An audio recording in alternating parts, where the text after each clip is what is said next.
Hello, welcome to Scale Modelling Cafe. Welcome to a kind of little bit of a different update.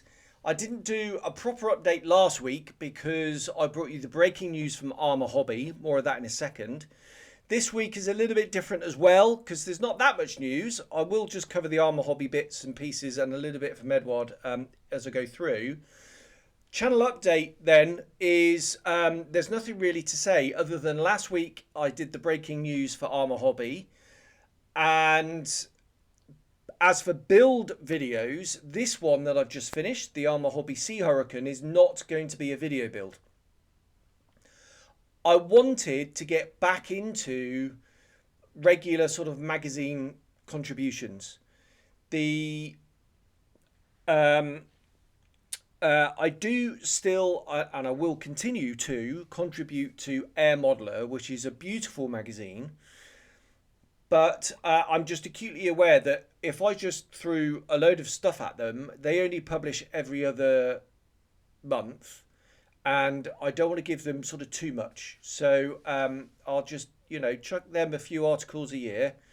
And I'm very excited about every time I get published in there. The Fulmer, more of that in a second, is going to be an Air Modeler. I'm exceptionally pleased with how that turned out, and I've had some great feedback, so thank you if you've sent me some feedback on that. And yeah, that's going to be an Air Modeler magazine. When? I have no idea. It normally takes probably about 6 months, which is 3 episodes minimum before that appears. So it's probably going to be a bit of a wait on that one.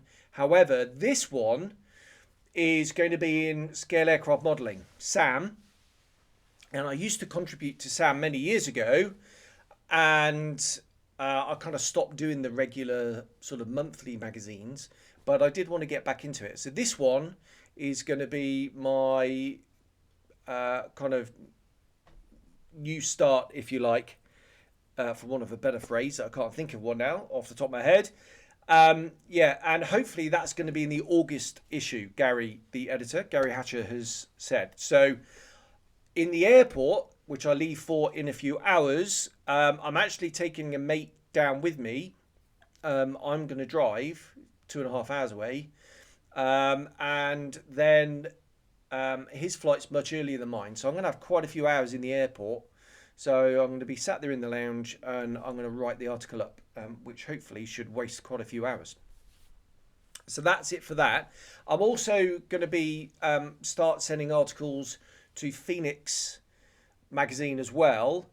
They last month published the H75N, the sort of fixed gear P36 that I did on the channel, the Thai one. That was published in last month's. So you can go and check that out if you like. And go and check out the video if you haven't already, because that is a beautiful kit. And I really enjoyed doing that. Right, I mentioned it a little bit earlier, Arma Hobby. So, Arma Hobby, I keep saying so again. I promised myself I'd stop saying so. I'm going to really try. I've lapsed back into it. Arma Hobby, as you would have seen, it's been all over the modelling press and this channel. I did a separate video on it. Have announced a 48 scale P39.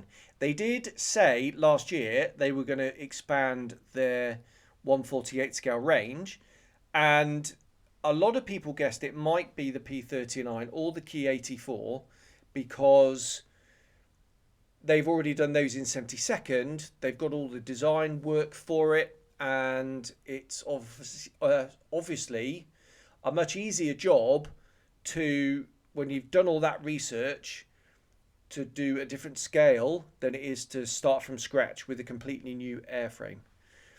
Really exciting for the P39.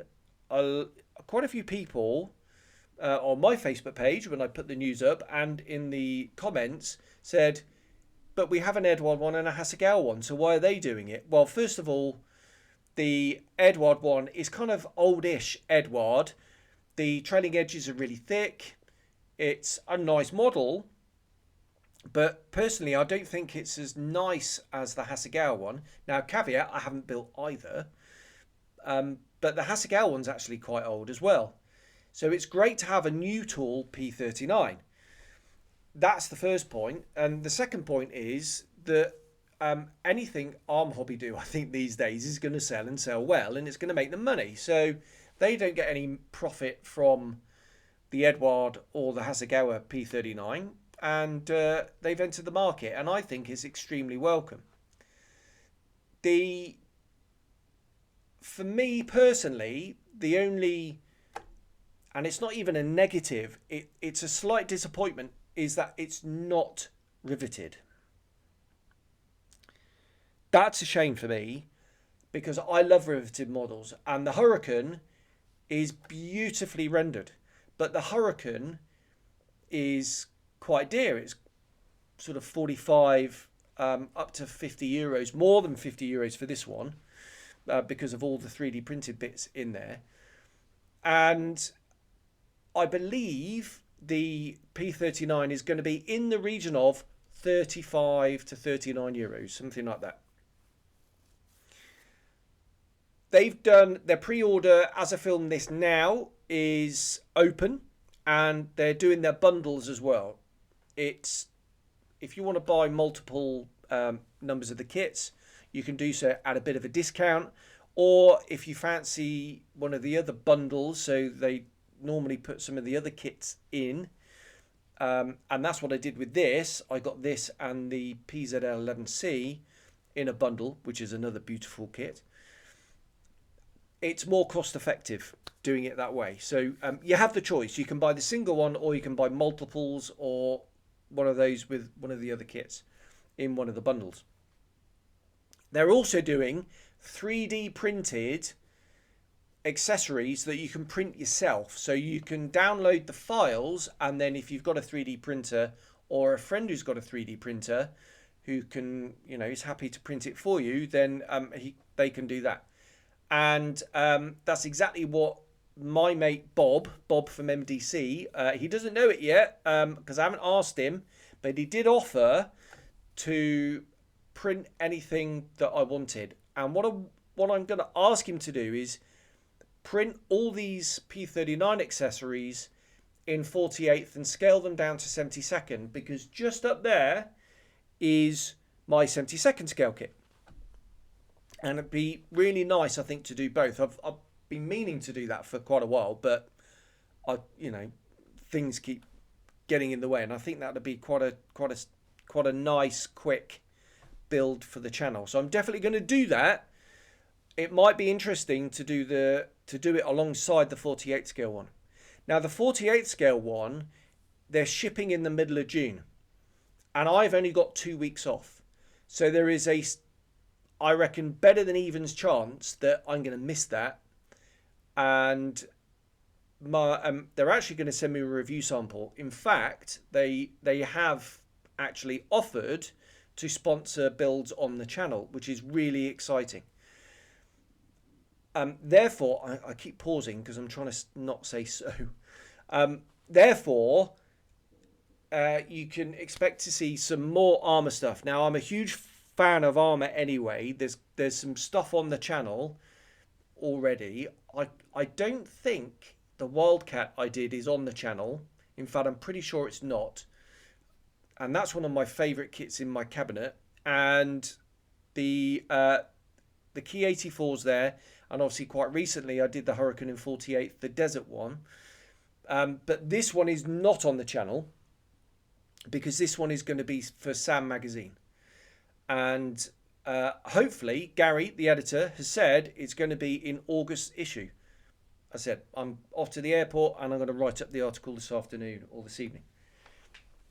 Let's have a quick debrief about this model.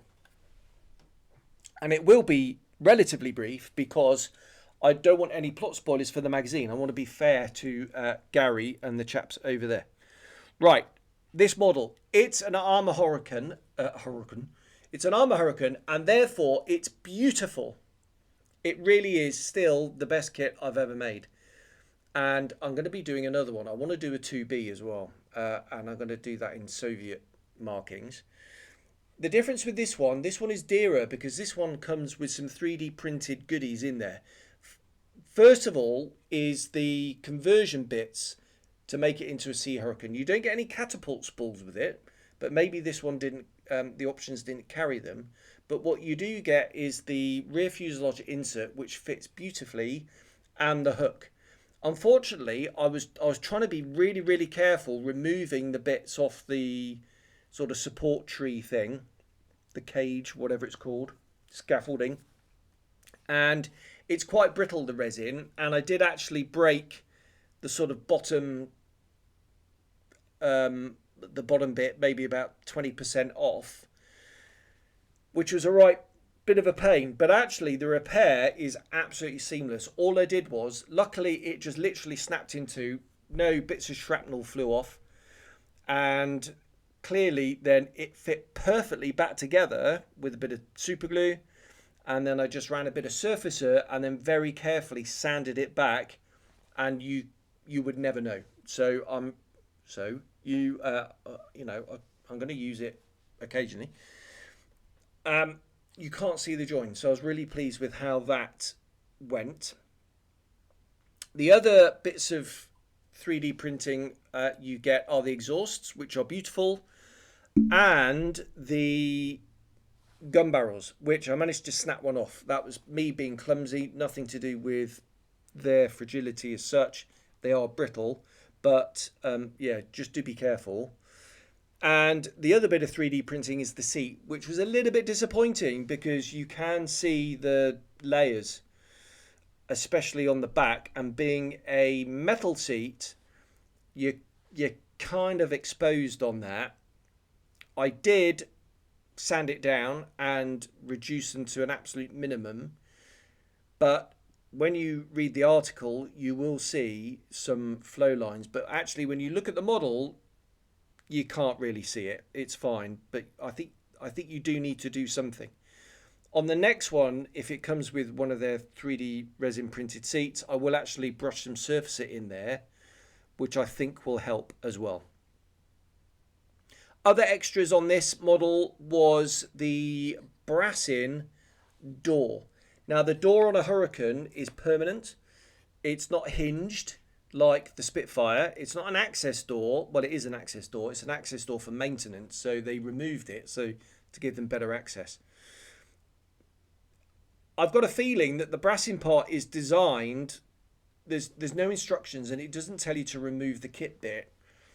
I mean, it's fairly obvious, obviously, what you're supposed to do with it, but I think it's designed just to lay on the wing or something as part of a maintenance so you can expose the cockpit a bit better.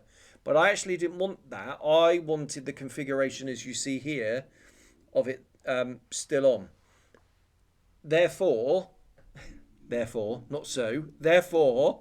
I cut the door out from the kit, which is okay. It's nicely detailed, but this is a resin bit and it's much, much more detailed. And I very carefully trimmed everything to fit as best I could, glued it in place with super glue, slapped on some of my favourite Mr. Hobby epoxy filler, sanded it all down, and then scribed in the door kind of panel line. And it worked really well. I was really, really pleased with how that turned out. That could have been a bit of a disaster. But yeah, it worked. Painting. Right, all the markings, apart from the Royal Navy and the serial, are painted. The stenciling underneath is decals. Everything else is painted. I didn't want to do Nicky, which comes in the kit, because everybody's done Nicky, and I wanted to do something a bit different. Looking through, I did a Google search and I found there was one that was coded M. I cut all the markings out, I scanned the decal sheet, sized them, cut them out on the silhouette cutter and sprayed all the markings, which actually turned out really well because this was a boat applied camouflage, the white, and yeah, not as neat as decals on the wings because, you know, most of the wing is actually raised detail and it's quite difficult to get the mask. Even though I used tape, to get it to stick down properly.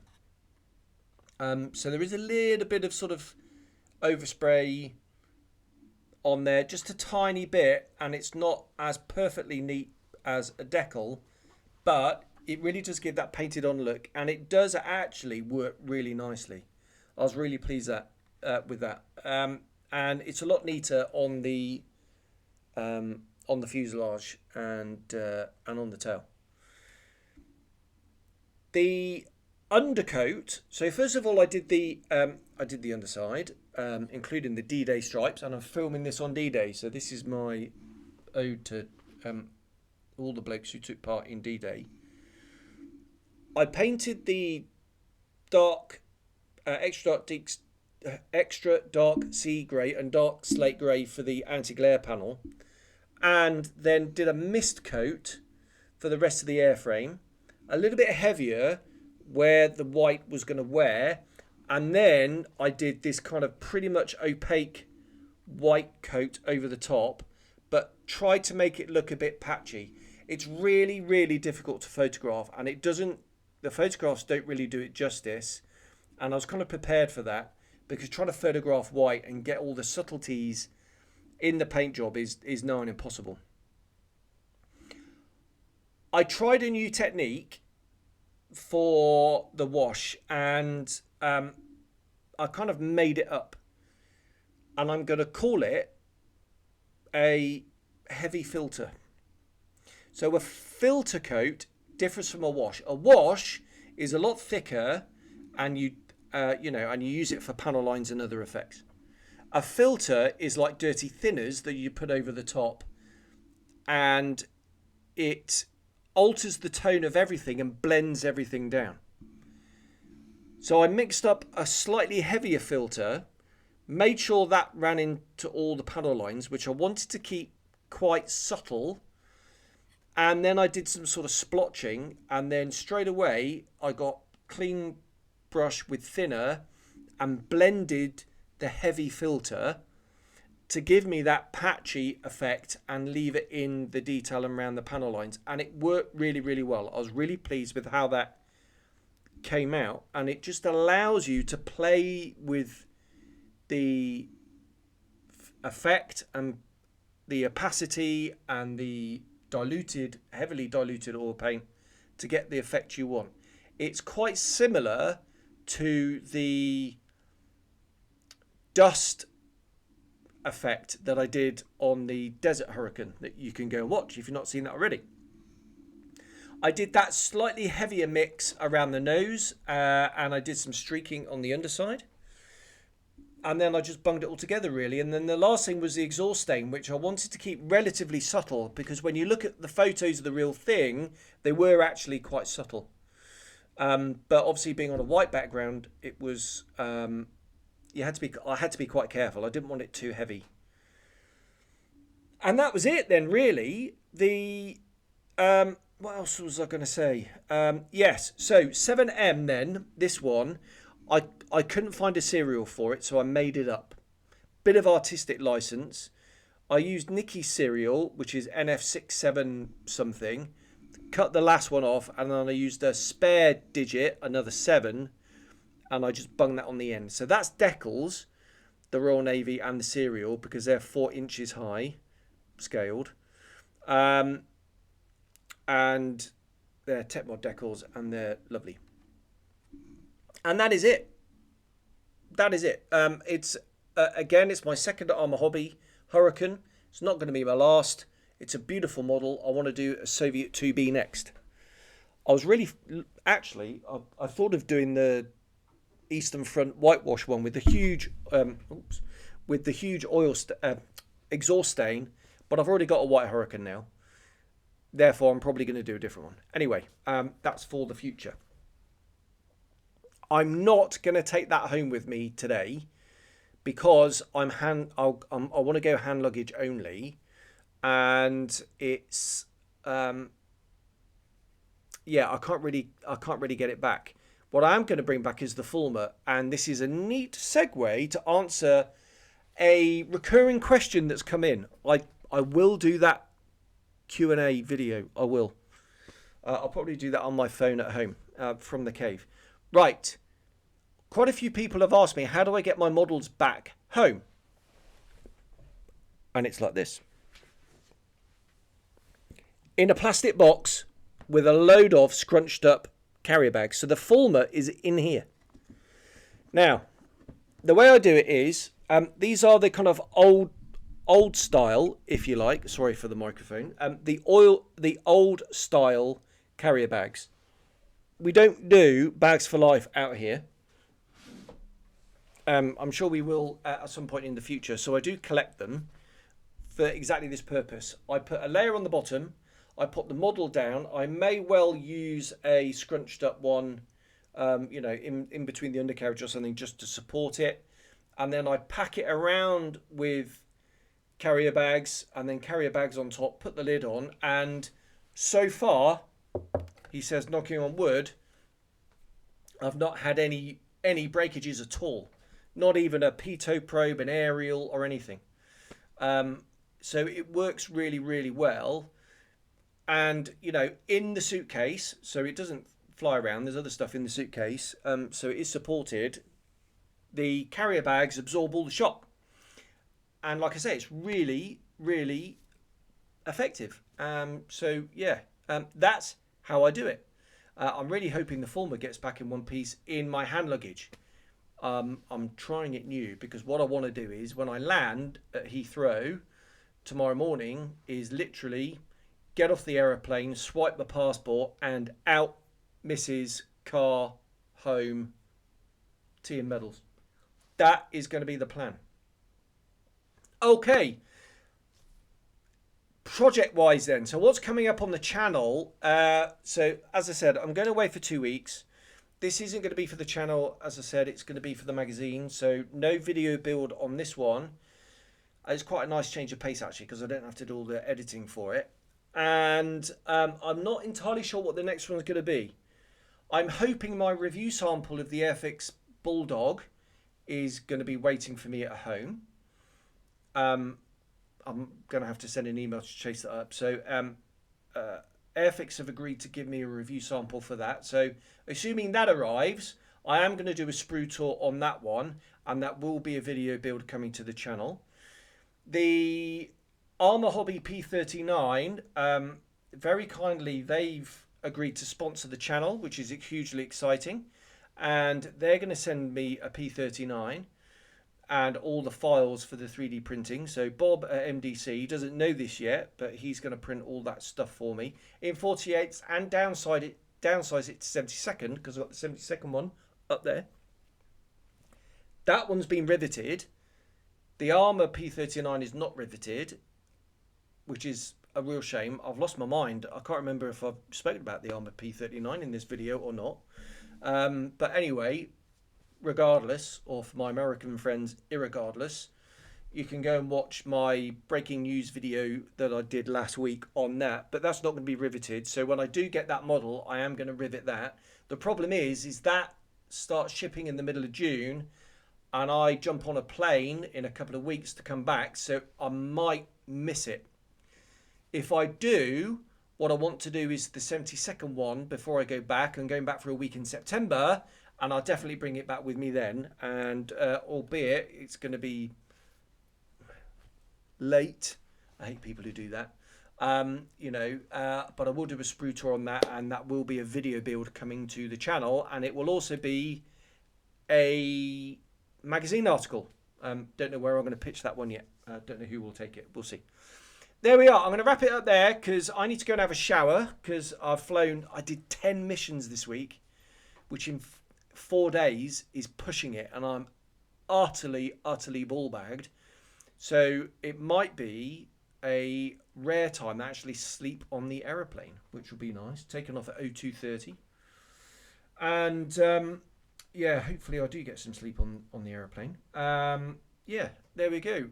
Content coming on the channel, a couple of chat videos, and then I need to decide what I'm going to build when I get back. We'll see. One thing that is high up the list is the laminar flow design Spitfire in 32nd scale, the conversion to the Tamiya Spitfire in 32nd. desperate to get started on that, but there's so much cool stuff. Yeah, well, we'll have to wait and see. But yeah, definitely very high up the list, that one. Right, I'm in danger of waffling on even more than I have done already. Next video from me will be back in Blighty, which I land tomorrow. Very excited about that.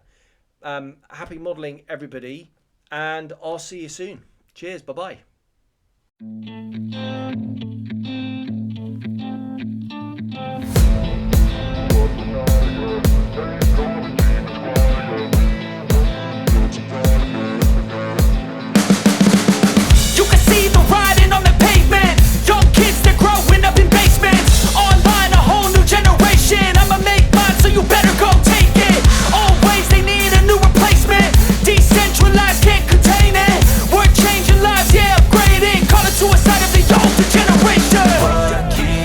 But now, yeah, make all the demons quiet, yeah. We were built to thrive, yeah. I think that we've all had enough. What keeps you up at night, yeah. Make all the demons quiet, yeah. We were built to thrive, yeah.